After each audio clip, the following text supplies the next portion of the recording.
Aujourd'hui, je vous présente Bobert, ce magnifique Iveco Daily. Et je vais vous raconter toute son histoire. On va commencer par le commencement. D'où vient Bobert? Bobert vient d'une ancienne flotte, d'un opérateur situé en région parisienne qui installait les antennes 4G en haut des immeubles. Et malencontreusement, généralement dans ce genre de société, les temps de chauffe ils sont pas respectés et le respect de la mécanique non plus. Mais on va se pencher un petit peu plus sur le sujet et je vais vous raconter un peu plus son histoire en détail dès maintenant. J'ai ouvert le capot pour un peu plus de convivialité entre Bobert et vous. Donc Bobert, pour sa petite histoire, quand je l'ai acheté, il dépassait pas les 50 km/h. Il a fait plusieurs garages et à chaque fois le même diagnostic. Ouais, le calculateur il est HS. Ça, c'était ce que les garages disaient toujours à l'ancien propriétaire. Et donc au bout d'un moment, l'ancien propriétaire en a juste eu marre et il l'a mis en vente sur le bon coin. Et je suis le nouveau heureux acquéreur. Alors, est-ce que c'était une connerie ou du génie? Je sais pas du tout. La seule chose que je sais, c'est que je suis rentré par autoroute en faisant Paris-Vaucluse à 50 km/h, sans feu arrière. Aucun feu, littéralement. En me faisant klaxonner par tous les camions, sous la pluie et de nuit. Vraiment un combo magnifique qui m'aura valu une énorme connerie, mais pas d'amende. Amen.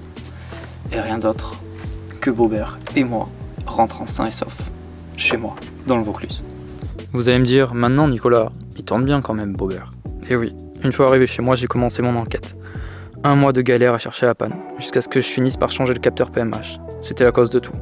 Et en plus, j'ai dû nettoyer le collecteur d'admission, car après 700 km à tourner comme une patate, il avait accumulé une calamine de dingue. Donc le voici aujourd'hui. Tournant comme une horloge avec son magnifique 2,3 litres stage 1. Car oui, je lui ai mis un petit stage 1 juste pour avoir un petit peu plus de peps et un petit peu plus de coups. Parce que avec tout ce que j'ai mis à l'intérieur, il en faudra. Et donc passons maintenant à la présentation de l'aménagement, parce que oui, ces 4 derniers mois, j'ai quand même pas chômé. Commençons par le plus important, à mon avis, et surtout celui de mon estomac, le frigo. Quelle galère d'ailleurs. C'est le deuxième que j'achète. Le premier était un frigo de caravane au gaz, mais je n'ai jamais réussi à en tirer quelque chose de probant. En réalité, il consommait trop de gaz et j'arrivais jamais à avoir quelque chose qui était vraiment bien. Donc j'ai finalement opté pour cette glacière à compression sur Amazon à 200 € et franchement elle est incroyable. Elle fait du froid avec une consommation faible et c'est tout ce qu'on lui demande. On peut même vous l'ouvrir, hop. Par contre l'ouverture est de l'autre côté, c'est le seul problème que j'ai eu. Parce que le panneau de contrôle il est là et que mes charnières font pas 65 mais 60. Mais sinon c'est parfait avec le petit clips imprimé en 3D.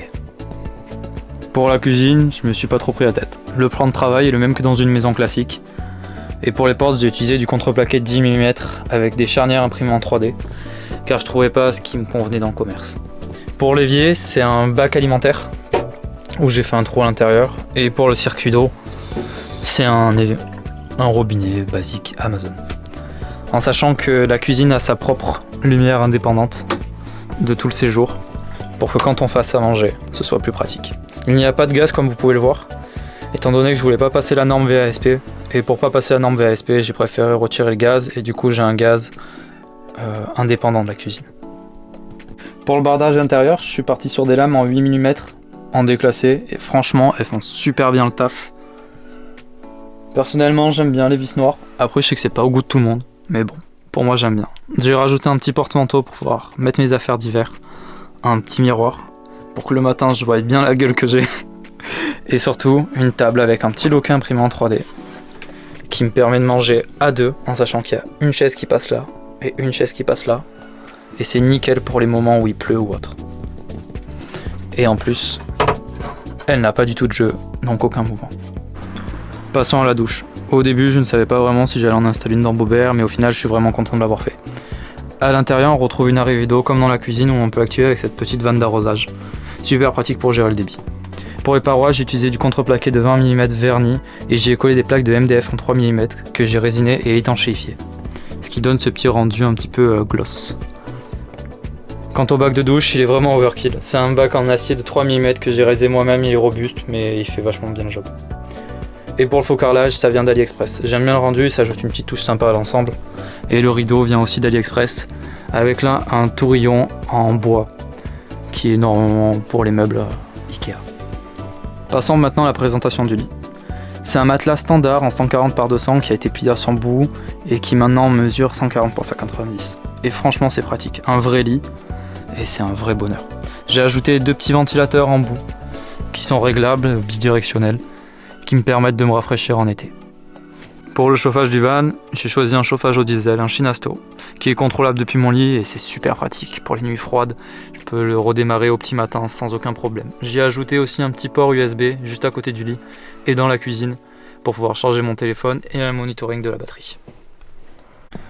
La chaudière se trouve sous le lit, avec son boîtier et son réservoir séparé du van. Ça permet d'optimiser l'espace tout en garantissant un bon confort. Pour l'échappement, il me manquait une longueur. Alors j'ai ajouté un bout de tube en acier de 2 mm d'épaisseur. C'est du solide et franchement ça fait bien le job. Et non, j'ai pas oublié le détecteur de monoxyde de carbone. La sécurité est primordiale, surtout avec un système de chauffage au fioul. Passons maintenant à la présentation des rangements.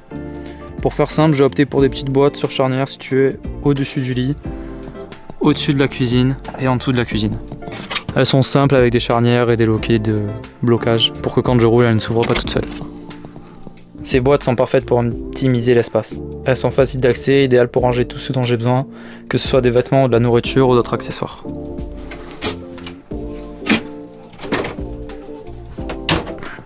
On passe maintenant au système d'eau du van. Dans le van, j'ai une cuve d'eau grise de 110 litres située sous la douche, qui est située sous le van. Et juste ici, vous pouvez apercevoir la cuve de 90 litres, qui est assez suffisante pour moi tout seul, mais je pense qu'à 3, ça commence à être un petit peu limite. À l'intérieur, j'ai installé un mécanisme pour les toilettes. Cela signifie que quand je fais le plein d'eau, avant de partir, je n'ai pas besoin de contrôler le niveau d'eau, car le système s'arrête tout seul quand le réservoir est plein. Et j'ai rallongé avec un petit tuyau en souple pour pouvoir remplir directement des portes extérieures. Ici, vous pouvez voir la pompe à eau qui alimente tout le van. C'est une pompe pression couplée à un pressostat de compresseur réglé sur 2 barres, ce qui permet d'avoir de l'eau sous pression dans le van à tout moment. Pour la partie électrique, c'est encore un peu fouillis. Tout n'est pas forcément fini, voici un aperçu de ce que j'ai mis en place. Une batterie au plomb de 95 A couplée à un bornier porte-fusible avec un départ séparé pour chaque utilisation. Et aussi un coupe-circuit intégral qui coupe l'électricité dans tout l'arrière du van. Ici, comme vous pouvez le voir, j'ai un transformateur 220 vers 12 volts, ce qui me permet que quand le van ne roule pas et qu'il est chez moi, je puisse le brancher sur le secteur. Pour recharger la batterie, quand je suis en trip, j'ai installé un panneau solaire de 100 watts sur la porte arrière. Je ne voulais pas percer le plafond du van pour pas avoir des infiltrations d'eau, donc voici le contrôleur. En plus de ça, j'ai installé un coupleur séparateur sur l'alternateur du van avec un positif après contact, ce qui permet que ma batterie ne se décharge pas toute seule quand le fourgon ne roule plus. Pour le 220, j'ai opté pour un inverteur 12 volts vers 220. Il n'y a qu'une seule prise dans le van, mais ça fait le job, la plupart du réseau est en 12 ou en 5 volts. C'est beaucoup plus simple.